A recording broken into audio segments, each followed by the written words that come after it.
नमस्कार साथियों, मैं गोवर्धन दास और आज आपके लिए लाया हूं राजस्थान के प्रमुख जनजातियां, जिसके अंतर्गत हम पढ़ेंगे कि राजस्थान में कौन कौन सी जनजातियां निवास करती है और उस प्रकार भारत के साथ उसकी तुलना करेंगे। दोस्तों, आप सभी कंपटीशन की तैयारी कर रहे हैं। मैं आपका दोस्त हमेशा आपके हर संघर्ष में आपके साथ हूं।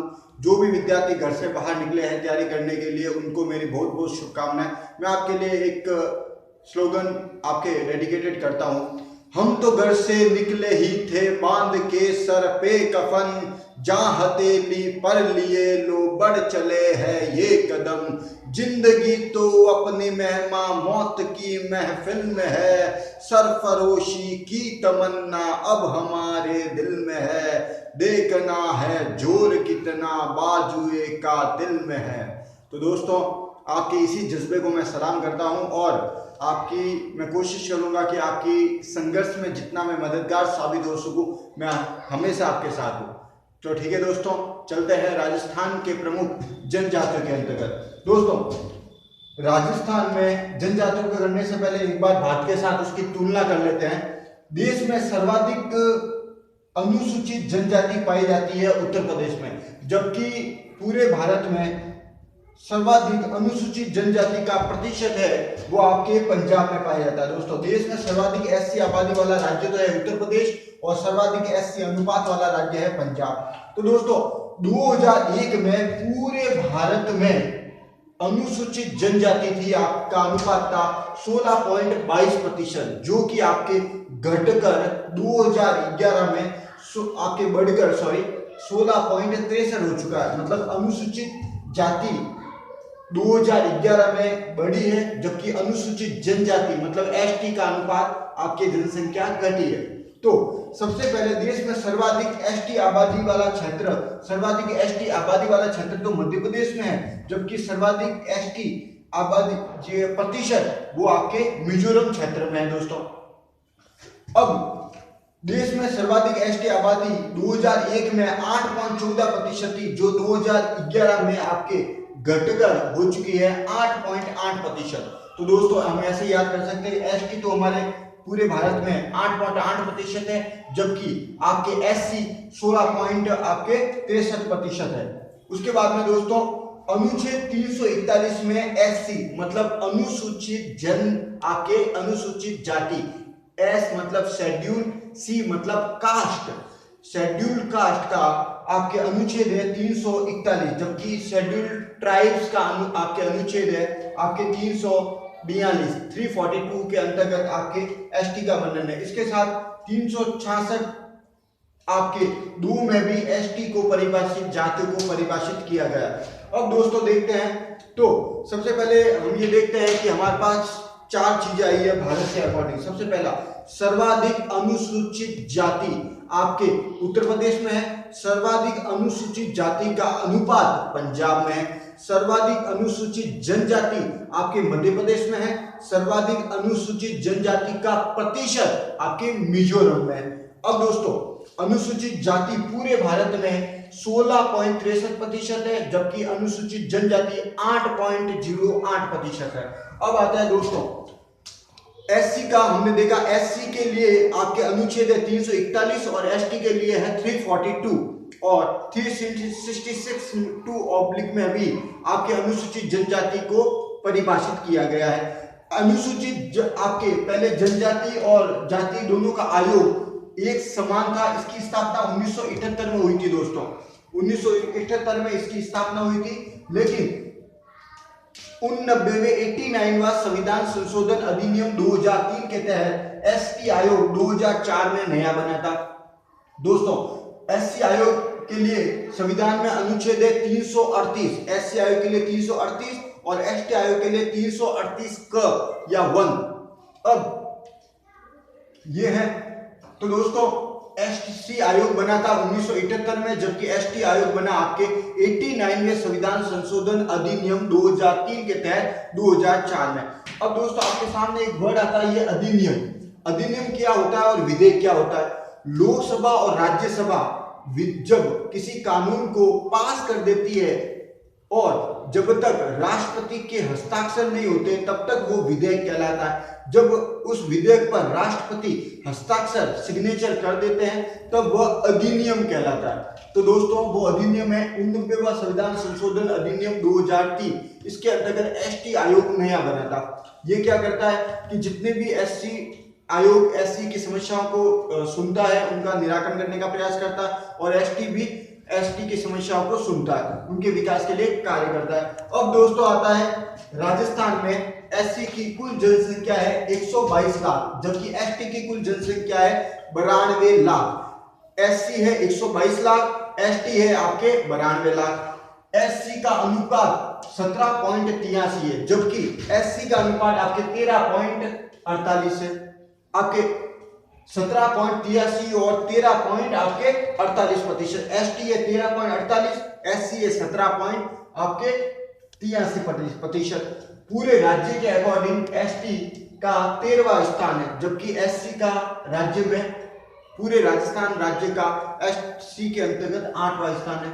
अब दोस्तों राज्य में एससी की आबादी वाले जिले सर्वाधिक आपके एससी पाए जाते हैं। एक तो आपके जयपुर में, और उसके बाद में एक तो जयपुर में सर्वाधिक एससी पाए जाते हैं और सेकंड नंबर पे पाया जाता है गंगानगर में। एससी का सर्वाधिक अनुपात है आपके फर्स्ट नंबर गंगानगर और सेकंड नंबर है हनुमानगढ़।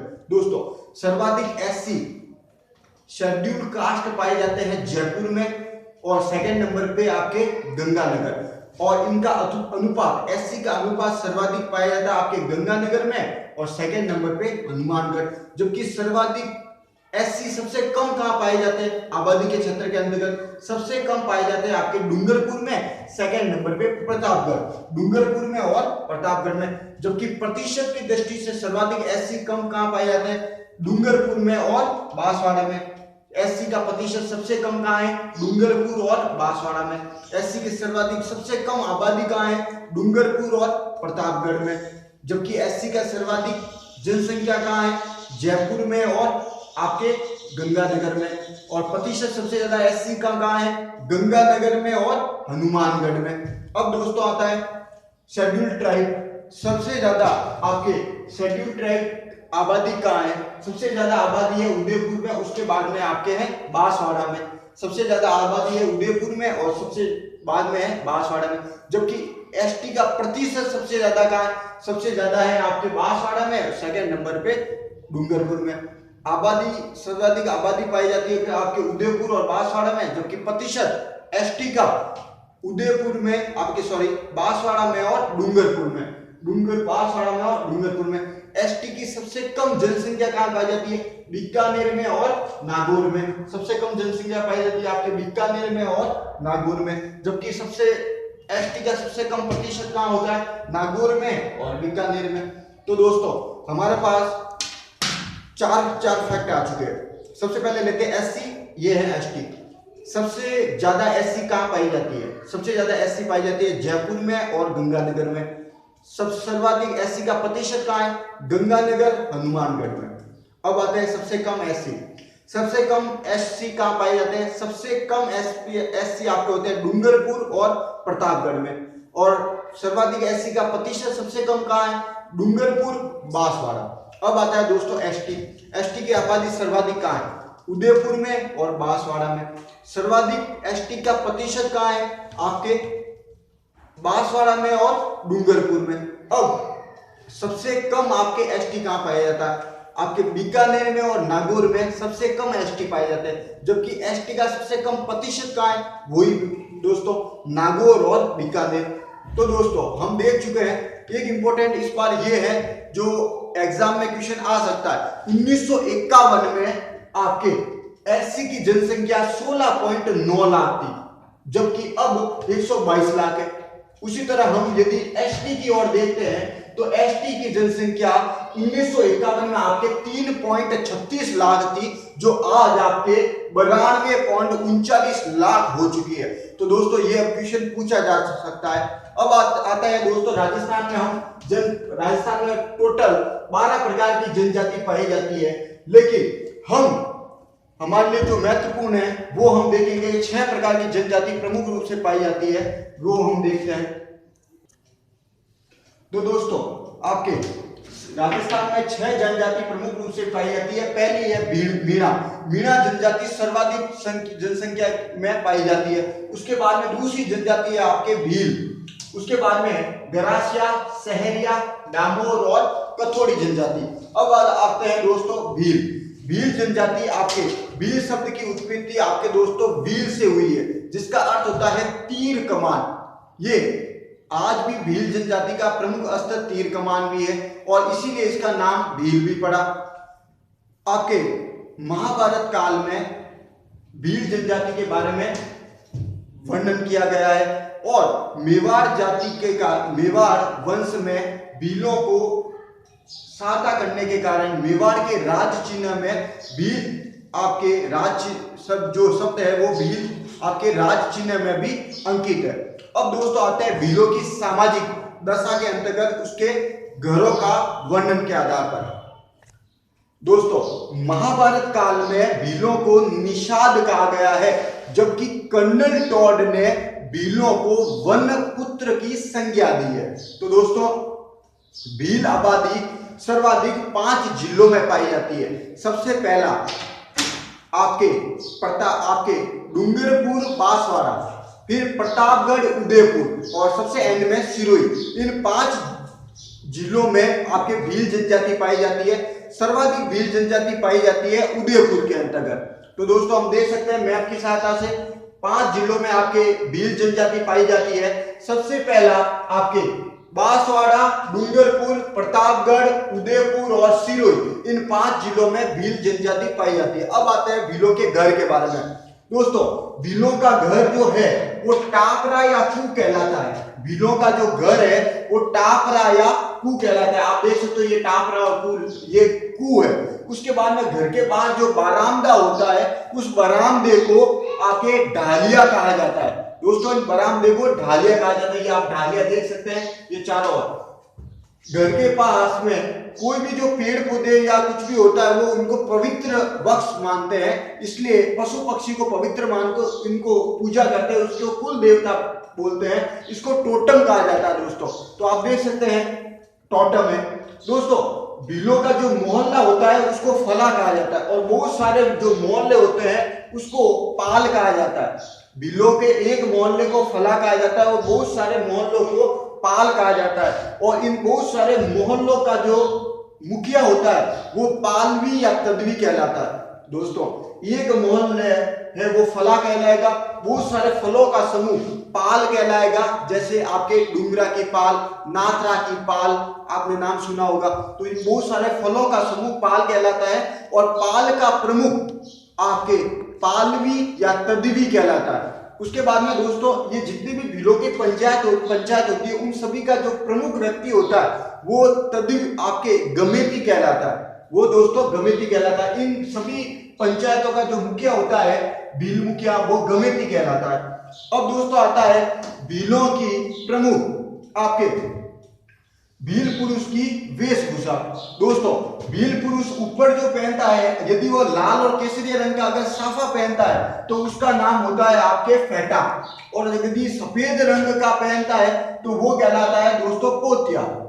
अब ये जो शर्ट पहनता है दोस्तों उसको अगरगी कहा जाता है और ये अंगोछा जो रखता है दोस्तों वो आपके फालतू होता है। तो ऐसे याद सकते हैं कि वो फालू है, वो फालू कहलाता है।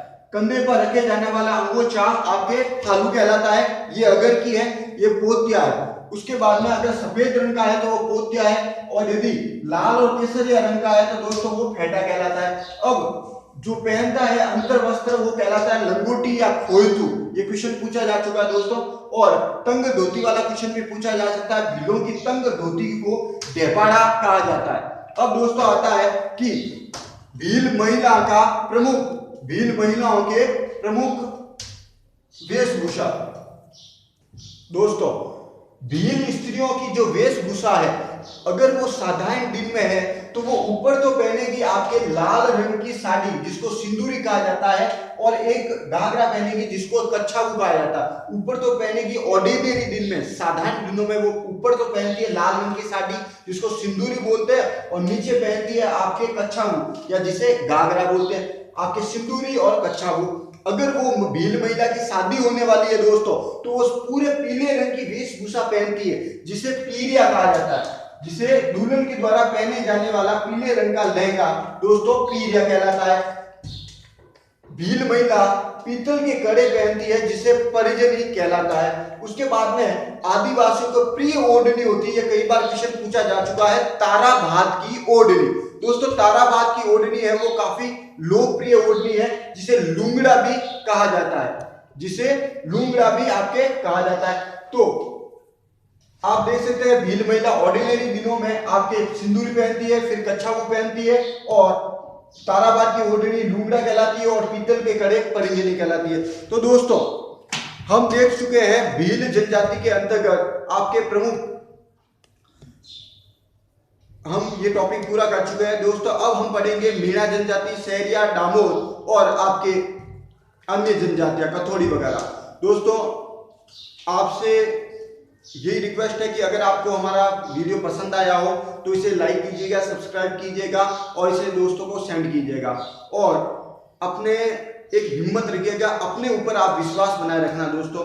यदि आपकी जॉब भी नहीं लगी है तो कोई दिक्कत नहीं है, आप सिर्फ तैयारी अच्छी कीजिए, क्योंकि अगर आपने अपना संघर्ष मजबूत ज्यादा कर दिया तो आपकी जीत सुनिश्चित है। आप केवल पढ़ाई करते रहें, जॉब आज नहीं तो कल आपकी लग जाएगी। सरस्वती माता कभी किसी का उपकार नहीं रखती है, कभी किसी की मेहनत को नहीं रखती है। आज दोस्तों ध्यान रखिएगा, हाथ जिनमें हो जुनू कटते नहीं तलवार से, सर जो उठ जाते हैं वो झुकते नहीं ललकार से, और जो भड़के गाज शोला सा हमारे दिल में है, सरफरोशी की तमन्ना अब हमारे दिल में है, देखना है जोर कितना बाजुए का दिल में है। तो दोस्तों मैं आपका दोस्त, मैं हमेशा आपके साथ हूं, ध्यान रखिएगा। रुक जाना नहीं तू कहीं हार के, कांटों पे चल के मिलेंगे साएं बाहर के। तो दोस्तों याद रखना, इतिहास घास के तिनकों से नहीं फौलादी तीरों से बनता है, इतिहास कांच के टुकड़ों से नहीं उज्जवल रत्नों से बनता है। अरे जीवन के संग्राम में जो हिम्मत के हथियार डाल दे, इतिहास उन भगोड़ों से नहीं सूरवीरों से बनता है। तो दोस्तों हिम्मत बनाए रखना, आप जरूर सक्सेस होंगे। इसी दुआ के साथ मैं आपसे अलविदा चाहता हूँ। कोई भी टॉपिक हो आप मुझे करना, आपका दोस्त आपके साथ है। जय हिंद, जय भारत।